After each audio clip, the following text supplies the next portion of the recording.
सियासी सवाल के हवाले से इबारत की तशरीह करना। ये आपका एनुअल पेपर में सवाल नंबर 3 होता है। सवाल नंबर 3 बेटा आपका पेपर का सबसे लेंथी और सबसे ज्यादा नंबर वाला सवाल है। इस सवाल के 15 नंबर होते हैं। इसमें आपके जो सरमाया उर्दू में 14 नस्ली असबाब हैं, उनमें से कोई से 2 सबकों की इबारतें जो हैं वो दी जाती हैं। उनमें से एक इबारत, एक जुज़ की तशरीह आपको करनी होती है। इस इबारत को आप लोग अच्छी तरीके से पढ़ेंगे। जिस इबारत पर आपको मुकम्मल अबूर हासिल होगा उसका हवाला मतन भी आपको आता हो, सियाक़-उस-सबाक़ भी आपको आता हो और उसके हवाले से आप तशरीह भी कर सकते हैं। तो आपने उसी इबारत का इंतखाब करना है, चाहे वो अहले जुज़ है या चाहे बेजुज़ है। अब इबारत पढ़ने के बाद आपने उस इबारत को कभी भी पेपर पर नहीं उतारना, क्योंकि आंसर शीट पर उतारते हुए आपका टाइम वेस्ट होगा और हमारे पास टाइम बहुत शॉर्ट होता है, जिसकी वजह से आप जो सवाल हल करेंगे वो डायरेक्ट आप हवाले मतन से करेंगे। तो सबसे पहला पॉइंट जो आपके लिए वो होगा हवाले मतन। हवाले मतन में आप लोगों को 2 चीजों के नंबर मिलते हैं। सबसे पहले आप हवाले मतन की हेडिंग लेंगे, कट वाला मार्कर, ब्लू मार्कर आपने इस्तेमाल करना है और उसमें आपने सबसे पहले सबक का उन्वान लिखना है। सबक का नाम नहीं लिखते, सबक का उन्वान कहते हैं।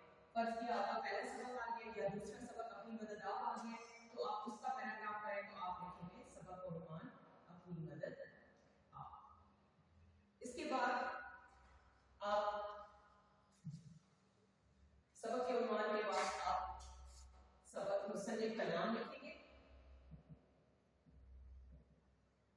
अपनी मदद आप सबक के मुसन्निफ हैं सैयद अहमद खान। आपको जो 2 नंबर हवाले मतन के होते हैं, 2 नंबर जो मिलने हैं वो मुसन्निफ के नाम और सबक के उन्वान के मिलेंगे। लेकिन इस हिस्से में आप 2 चीजें और लिख सकते हैं। एक होता है सिर्फ। सिर्फ होता है कि ये सबक जो है वो सिर्फ के लिहाज से, किस्म के लिहाज से क्या चीज है, नावल है, अफसाना है, ड्रामा है, कहानी है, मजमून है, तो वो सिर्फ लिखनी जो है आपको जरूरी नहीं है, इसके नंबर नहीं होते, लेकिन अगर आप लिख लेंगे सिर्फ और वापस तो आपका इंप्रेशन जो है बहुत अच्छा रहता है। तो सिर्फ के लिहाज से ये सबक मजमून है और माफिज इसका है। माफिज क्या होता है? माफिज होता है कि जिस किताब से मुसन्निफ की जिस किताब से ये चंद पैराग्राफ आपके साले अव्वल में आए हुए हैं वो किस किताब से ताल्लुक रखता है, उस किताब का आप नाम लिखेंगे। तो वो किताब है मक़ालात सैयद, जिल्द पंजाब। ये 2 हिस्से आपके इंपॉर्टेंट है सबक का नाम मुसन्निफ का।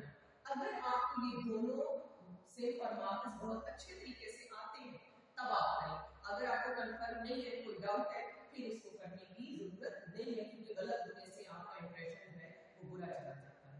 तो आप लोगों ने ज्यादा फोकस इन दोनों पे करना है और अगर ये दोनों आपको आते हैं तो फिर आप लिखिए, आपका इंप्रेशन बहुत अच्छा जाएगा। इसके बाद दूसरा हिस्सा आप सियाक़-उस-सबाक़ की हेडिंग देंगे। सियाक़-उस-सबाक़ अरबी ज़ुबान का लफ्ज़ है। सियाक़ का मतलब है जो इबारत सबक की आई हुई है उसके बाद मुसन्निफ क्या कहता है, और सबाक़ का मतलब है कि जो इबारत दी गई है उससे पहले मुसन्निफ ने क्या कहा है। बेटा सियाक़-उस-सबाक़ 2 तरह के होते हैं। एक होता है अजमाली।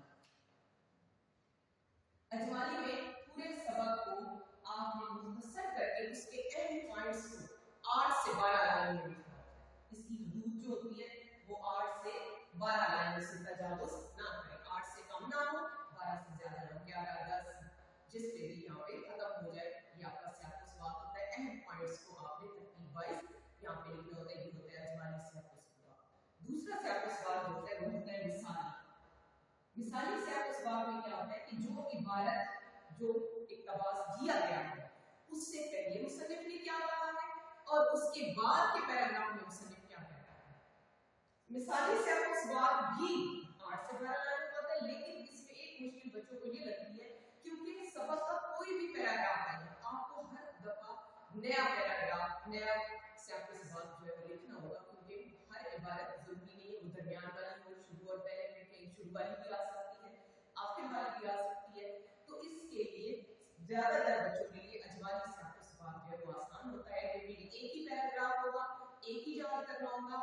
इस सबक का कोई भी पैराग्राफ चाहे शुरू से आए, दरमियान से आए या आखिर से आए, आपने यही एक पैराग्राफ लिख देंगे तो आपको इसके 3 नंबर मिल जाएंगे। सियाक़-उस-सबाक़ के 3 नंबर जब ये 8 से 12 लाइन आप लिखेंगे तो आखिरी लाइन जो कट वाले मार्कर से आपने इसको लिखना है।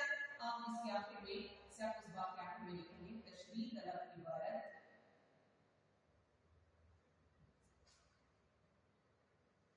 सबक के दरमियान से लिखी है। अब आप सोच रहे होंगे कि यहाँ पे तो दरमियान में लिख दिया गया है, दरमियान से जुड़ा, क्योंकि मैं इस सबक की दरमियान वाली इबारत इस्तेमाल कर रही हूँ। आप इस लफ्ज की जगह पे आप आखिर भी लिख सकते हैं, शुरू, क्योंकि इबारत पैराग्राफ शुरू से भी आ सकता है, आखिर से भी आ सकता है, दरमियान से भी आ सकता है। तो इस लफ्ज की जगह जब आप देखें कि ये इबारत शुरू से आई हुई है तो आप शुरू लिख दें, अगर आखिर से आई हुई है तो आप लिखेंगे तशरीह तलब इबारत सबक के आखिरी पैराग्राफ में से है। ये आपने खुद इस जगह तब्दीली लाई है, लेकिन ये लाइन वाज़ेह तौर पर मार्कर से आपने सिर्फ उस बात के एंड पे लिखी है। अब आपका सिर्फ उस बात कंप्लीट हो गया है, 3 नंबर इसके हैं, ये आपने हासिल कर लिए। इसके बाद आप हेडिंग देंगे तशरीह की। तशरीह 10 नंबर की होती है, टोटल इसके 15 नंबर इस सवाल के। 2 नंबर इसके आपने हासिल कर लिए, 3 इसके हासिल कर लिए, अब 10 नंबर आपने तशरीह के हासिल कर लिए।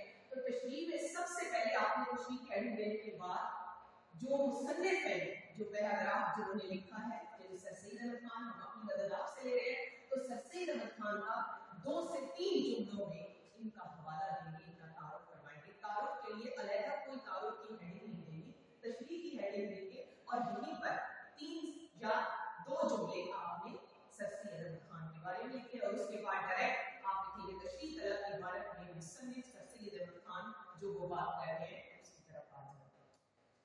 आपने तशरीह जो करनी होती है वो पैराग्राफ की शक्ल में करनी होती है। एक पैरा आपने 7 से 8 लाइनों का बनाना है, 6 लाइनों या 7 का बनाए या ज्यादा से ज्यादा 8 लाइन, ऐसे ज्यादा ना हो। एक पेपर की शीट पर आपने एक पेपर पर 3 पैराग्राफ लाजमी बनाने हैं, तो इस तरह आपके 6 से 7 लाइनों का एक पैरा हो। जब एक पैरा खत्म हो जाएगा तो उसके फौरन बाद आपने दरमियान में करके हवाले का शेर दें, हवाले का कॉल दें, कुरानी आयत या हदीस के हवाले से जो भी हवाला उससे रिलेटेड होगा आपने उसको देना है।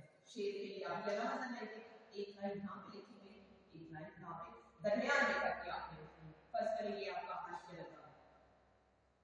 अब हाशिया आपका जो लगा होता है आपने शेर दरमियान में करके लिखना है। ऐसे कभी नहीं करना है एक लाइन यहाँ से शुरू की है दूसरी यहाँ से शुरू कर दी, नहीं, आपने पहली लाइन अगर यहाँ पे लिखी है दूसरी उसके नीचे है। कभी ऐसे होता है कि शेर कुछ अशार ऐसे होते हैं कि जिनमें पहली लाइन में ज्यादा अल्फाज होते हैं, दूसरी लाइन में कम अल्फाज होते हैं, दूसरे में से कम लफ्ज होगा मुश्किल, तो आपने उन लफ्जों को जो कम है उनको खींच कर पूरा कर देना है ताकि शेर बराबर नजर आए, उसकी लुक अच्छी नजर आए, देखने वाले को वो चीज अच्छी लगे। अब आप ये सोच रहे होंगे कि ये तशरीह होनी कितनी चाहिए। मैंने इसका पता है सिर्फ 8 से 12 लाइनों का, आपको ये 3-4 लाइनों में ही ये कंप्लीट हो जाएगा हवाला करना। तशरीह जो है आपकी 2 से 2.5 सफ़ा, 2 सफ़ा या 2.5 सफ़ा की तशरीह लाजमी होनी चाहिए।